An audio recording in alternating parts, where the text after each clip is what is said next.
Stock market में जो trading का टाइम है वो बढ़ने वाला है। इस चीज को लेके बहुत सारी खबरें आ रही है, बहुत सारे लोग कंफ्यूज हो रखे हैं आपस में कि जो नया टाइमिंग होगा वो क्या होने वाला है, इससे हमारी ट्रेडिंग पे क्या फर्क पड़ सकता है, इसके क्या बेनिफिट होंगे, क्या नुकसान होंगे, किस तरीके से ट्रेडिंग होगी। इन सारे सवालों पे ऊपर हम आज बात करने वाले हैं और एक अच्छा खासा डिस्कशन करेंगे जिसमें मैं आपको जो मेरे व्यूज है वो सब बताने की कोशिश करूंगा। तो मेक श्योर कीजिएगा कि आप वीडियो को बिना स्किप करें पूरी देखें। तो सबसे पहले बात करते हैं कि एक्चुअल में क्या है, मार्केट और एक्सटेंड हो रहे हैं या नहीं हो रहे हैं। तो देखिए सेबी के अकॉर्डिंग उसने अलाउ कर रखा है। वो क्या चाहता है कि जो इक्विटी मार्केट है यानी कि जो हम स्टॉक में ट्रेड करते हैं वो उसकी जो टाइमिंग है वो हो जाए सुबह 9 बजे से लेके शाम के 5 बजे तक। और जो डेरिवेटिव्स होते हैं यानी कि जो फ्यूचर एंड ऑप्शंस में हम ट्रेड करते हैं वहां वो चाहता है उसकी टाइमिंग हो जाए सुबह 9 बजे से लेकर रात के 12 बजे, यानी एक्जैक्टली बोलो तो 11:55 तक। तो देखिए ये चीज कोई पहली बार नहीं है, ये चीज पहले भी कई बार हो चुकी है जब सेबी ने क्या कोशिश की है कि जो मार्केट आवर्स है वो एक्सटेंड हो जाए। ऐसा 2009 में, फिर उसका 2018 में उसने कर रखा है। तो बेसिकली अगर हम बोले तो उसने 2009 से ही अलाउ कर रखा है कि मार्केट आवर्स को भाई बढ़ाओ तुम। लेकिन जो एनएससी है वो इसे नहीं बढ़ा रही थी। लेकिन अब की बार क्या खबर आ रही है कि जो एनएससी है उसने इस पर थोड़ा वर्क कर रही है, वो सर्वेस कर रही है, लोगों से बातचीत कर रही है और जान रही है कि उनके व्यूज क्या है इस चीज के ऊपर। तो ओवरऑल जो टाइमिंग करने की बात हो रही है वो ये है कि जो इक्विटी मार्केट है स्टॉक ट्रेडिंग की, उसे आप भाई 9 से 5 कर दो और जो डेरिवेटिव्स हैं, फ्यूचर एंड ऑप्शन है, उसे आप 9 बजे से रात के 12 बजे तक कर दो। अब देखिए अगर ऐसा हो जाता है तो पॉसिबिलिटी क्या है कि हो सकता है मार्केट जो है बिना रुके लगातार ऐसा चलता रहे, 9 बजे से शुरू हुआ रात के 12 बजे तक चल रहा है। या ऐसा भी हो सकता है जैसे कि हमारे जो टोक्यो एक्सचेंज का स्टॉक मार्केट है वहां पे क्या होता है, सेशंस में मार्केट चलता है, मतलब कि कुछ देर चलेगा फिर बीच में ब्रेक आएगा फिर रिमेनिंग मार्केट उस समय चलेगा।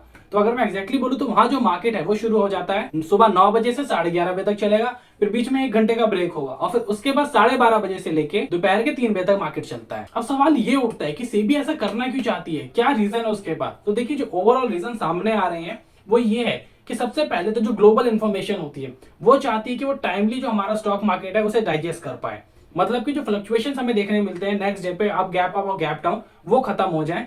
तो ये एक उसका जो रीजन है। दूसरा रीजन क्या है, वो चाहते हैं कि जो हमारे डोमेस्टिक प्लेयर हैं, हमारे देश के जो लोग हैं वो जितना ज्यादा हो सके पार्टिसिपेट कर पाए इसके अंदर।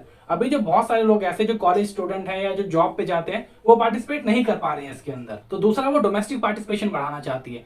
तीसरा रीजन क्या हो सकता है कि वो चाहती है कि जो फॉरेन के लोग हैं, ठीक है, जो हमारे मार्केट आर की वजह से जो फिक्स मार्केट आ रहा है और इस समय पे है कि वो पार्टिसिपेट नहीं कर पाते। जैसे कि जब यहाँ पे शाम के 6 बजते हैं 7 बजते हैं तब जाके जो कनाडा हो गया, यूएस हो गया, वहां पे दिन जो होता है, ठीक है, तो इस वजह से वो सारे लोग हमारे मार्केट में नहीं पार्टिसिपेट कर पाते। वो कहाँ पार्टिसिपेट करते हैं, जैसे अपना एसजीएक्स हो गया यानी कि सिंगापुर स्टॉक एक्सचेंज हो गया, वो वहां पे इसलिए पार्टिसिपेट कर पाते क्योंकि वो 2 टाइमिंग पे चलता है। जो पहली टाइमिंग होती है वो सुबह 6:30 बजे ओपन हो जाता है और उसके बाद चलता है दोपहर के 3:45 तक। और जो उसकी सेकंड टाइमिंग है उसमें वो दोपहर के 4:45 पे चालू हो जाता है और उसके बाद रात के 10:30 बजे तक चलता रहता है। तो वहां पे जो बाहर के ज्यादा लोग हैं वो पार्टिसिपेट कर पाते हैं। तो उसके लिए जो सेबी चाहती है कि वो हमारे यहाँ पे डायरेक्टली इन्वेस्ट करें, ये चाहती है। और उसका जो फाइनल है वो ये चाहते हैं कि एफआईआईज और भी ज्यादा हमारे मार्केट की तरफ इंटरेस्टेड हो। अगर मैं आपको बताऊं तो देखिए हमारी जो खुद की जो पॉपुलेशन है जो स्टॉक मार्केट में ट्रेड करते हैं या के बारे में जानते हैं, उनके में से ज्यादातर लोगों का ये कहना है कि मार्केट आवर एक्सटेंड कर देना चाहिए। एक सर्वे लिया था, अगर मैं गलत नहीं हूं तो जई बिजनेस था वो, वहां पे उन्होंने सर्वे लिया था कि क्या मार्केट आवर को एक्सटेंड करना चाहिए या नहीं करना चाहिए। तो टोटल 16,400 से ज्यादा लोगों ने पार्टिसिपेट किया था और जो 60% लोग हैं उनका ये कहना था कि जो मार्केट आवर्स है उसे बढ़ा देना चाहिए और 40% लोगों का ये कहना था कि मार्केट आवर को सेम वैसे रहने देना चाहिए। अगर मेरे से पूछा जाए तो देखिए मैं भी उन 40% लोगों में आऊंगा जो इस बात पे विरोध कर रहे हैं कि मार्केट आवर्स को बढ़ाना चाहिए। मेरे पास इसके मल्टीपल रीजन है जो मैं आपको बताता हूँ। सबसे पहले तो अगर मैं ओवरऑल बात करूं तो देखिए ये हम रिटेलर्स के लिए अच्छा नहीं होगा, ठीक है। अच्छा किसके लिए होगा, गवर्नमेंट के लिए अच्छा होगा, ब्रोकरेज फर्म्स है उनके लिए अच्छा होगा। कैसे अच्छा होगा, जब भी आप कोई ट्रेड लेते हैं उसमें खरीदते हैं या बेचते हैं तो किसका फायदा होता है, सीधा गवर्नमेंट का, क्योंकि उसे कई तरह के टैक्सेस मिल जाते हैं। दूसरा फायदा किसका होता है, ब्रोकरेज फर्म का, उन्हें अपनी जो ब्रोकरेज होती है फिक्स ब्रोकरेज वो मिलती है। अगर मैं बात करूं तो आप सभी को पता होगा कि कुछ समय पहले की बात है जब लिवरेज को खत्म कर दिया गया था तो जो ब्रोकरेज फर्म थी उन्होंने इसका विरोध किया था। क्यों, क्योंकि जो मोर लिवरेज यूज करते थे तो वो ज्यादा बड़ी ट्रेड लेते थे और ज्यादा ब्रोकरेज मिलती थी, लेकिन लिवरेज खत्म हो जाने के बाद जो उनका रेवेन्यू था वो कम हो गया। तो इस वजह से ब्रोकरेज फर्म इस चीज को पूरा सपोर्ट कर रही है। अब अगर बात करें कि इसके नुकसान क्या हो सकते हैं हम जैसे लोगों के लिए, देखिए नॉर्मली अगर मैं एक मोरल की बात करूं, मोरली बात करूं, ठीक है, तो जो लोग होते हैं जो बेचारे जॉब से आ रहे हैं, एग्जॉस्ट होके आ रहे हैं, जो स्टूडेंट है जिनका मेजर ध्यान जो होता है मेन ध्यान वो पढ़ाई में लगा हुआ है, ऐसे वो एकदम से स्विच करेंगे ना ट्रेडिंग की तरफ तो मैं बहुत हद तक श्योर हूं कि वो 99% लॉस ही करेंगे।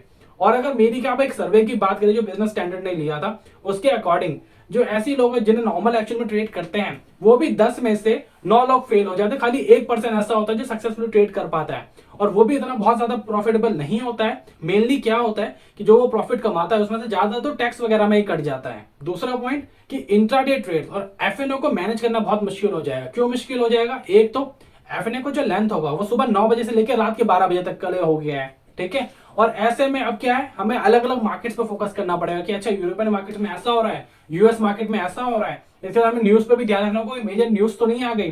तो इन सारी चीजों के चलते तो हमारे लिए जो हमारी पोजीशंस होंगी, जो स्टॉक्स हमने ट्रेड कर रखे होंगे, बाय कर रखे होंगे, उन्हें मैनेज करना बहुत मुश्किल हो जाएगा। दूसरा क्या मुझे लगता है कि देखिए, जब हम बीटीएसटी करते थे तो क्या होता था कि हम गैप अप का फायदा उठाते थे। लेकिन जब सारी न्यूज होंगी, ठीक है, जो चीजें पॉसिबली कल हो सकती है वो सारी ऑलरेडी मार्केट एडजस्ट कर लेगा, तो गैप अप खुलने के तो सिचुएशन ही खत्म हो जाएगी। तो मुझे लगता है बीटीएसटी की जो ट्रेड होती है उस पर भी इंपैक्ट पड़ने वाला है। बाकी एक फायदा जो मुझे लग रहा है यहाँ पे क्या हो सकता है, एक फायदा ये हो सकता है कि देखिए थीटा डिके होता है, जो ऑप्शन बाइंग करते हैं उन्हें पता है कि अगर वो पोजीशन को होल्ड करते हैं तो थीटा डिके होने की वजह से उन्हें लॉस होने लगता है। अगर नॉर्मल मैं बात करूं, मार्केट 6 घंटे चलता है, तो 5 दिन में मार्केट चलेगा 30 घंटे।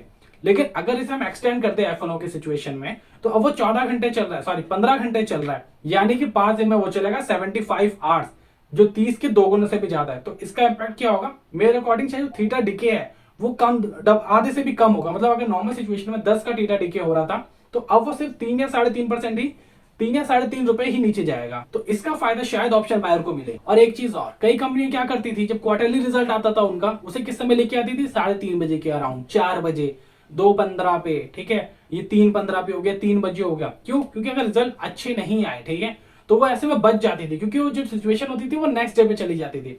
लेकिन अब उनके लिए कर पाना बहुत मुश्किल है, क्योंकि जो मार्केट होंगे वो 5 बजे तक खुले रहेंगे नॉर्मल स्टॉक वाले, और फ्यूचर एंड ऑप्शन के तो भाई रात के 12 बजे तक खुली रहे हैं। मेरे अकॉर्डिंग इसका जो एक मेजर इंपैक्ट होगा, मेजर बैड इंपैक्ट होगा, वो क्या होगा कि जो भी सारे इंडिकेटर है उनको, वो जिस सेटअप पे बने होंगे वो सारे बिगड़ जाएगा, ठीक है। सालों की मेहनत खराब हो जाएगी, हमने जिस तरीके से जो साइकोलॉजी बिल्ड करी है वो बेकार हो जाएगी। साथ ही साथ जिस ट्रेडिंग सेटअप पे हम वर्क करते हैं वो खराब हो जाएगा। और जो मेजर टाइमिंग होती थी हमारे लिए ट्रेड की, कि भाई इस समय मोमेंटम आ सकता है, इस समय मोमेंटम आ सकता है, वो भी बदल जाएगा। मतलब ट्रेडिंग ओवरऑल पूरी तरीके से बदल जाएगी। जो भी कॉन्सेप्ट है वो चेंज हो जाएंगे, और इन चेंज होते हुए कॉन्सेप्ट के साथ प्रॉफिट कैसे कमाया जाएगा ये देखा जाएगा कि उस समय की हम क्या कर पाएंगे। और जो सबसे मेजर इंपैक्ट, जो मतलब इस इंपैक्ट से भी बड़ा इंपैक्ट होगा, वो क्या होगा? Health issues.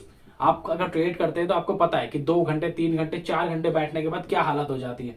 आंख दर्द, सिर दर्द, बदन दर्द, बैक में दर्द, ये नॉर्मल चीजें हो जाती हैं कई बार अगर आप नॉर्मल ट्रेड कर रहे होते हैं बैठ के। और ऐसे में जब ये जो टाइम है बढ़ जाएगा, 8 घंटे हो जाएगा, 15 घंटे हो जाएगा, तो ट्रेड हैंडल कर पाना बहुत मुश्किल हो जाएगा। कई बार जब पोजीशन फंसती है तो इस सिचुएशन में उसे हैंडल कर पाना बहुत मुश्किल होता है। और अब अगर पोजीशन 5-5 घंटे लेके बैठना पड़ जाए, 10-10 घंटे लेके बैठना पड़ जाए ना, तो सर फट ही जाएगा लगभग। तो ओवरऑल मेरे लिए ये जो चीजें लग रही है, मुझे लग रहा है कि इसका फायदा जो होगा वो ब्रोकर और गवर्नमेंट को ही होने वाला है। रिटेलर्स के लिए ये तो मेरे को एक बुरा सपने जैसा ही लग रहा है, क्योंकि अगर नॉर्मल पर्सन एक दिन में 10 से 20% का लॉस करके अपनी कैपिटल खत्म करता था, अब वो उसके पास पूरा पूरा मौका है कि वो एक दिन में 100% कैपिटल खत्म कर दे, 50% कैपिटल खत्म कर दे। बाकी अगर आप इस पर कुछ कहना चाहते हो तो कमेंट करके जरूर बताइएगा। मैं से अगर हो पाया तो मैं जरूर आपके कमेंट का रिप्लाई करूंगा। और अगर कोई चीज ऐसी हो जिसे डिस्कस करना पड़े तो मैं एक सेपरेट वीडियो बना दूंगा और उसमें आराम से डिस्कस करेंगे। तो चलिए मैं आपसे नेक्स्ट वीडियो में मिलूंगा, तब तक के लिए बाय बाय।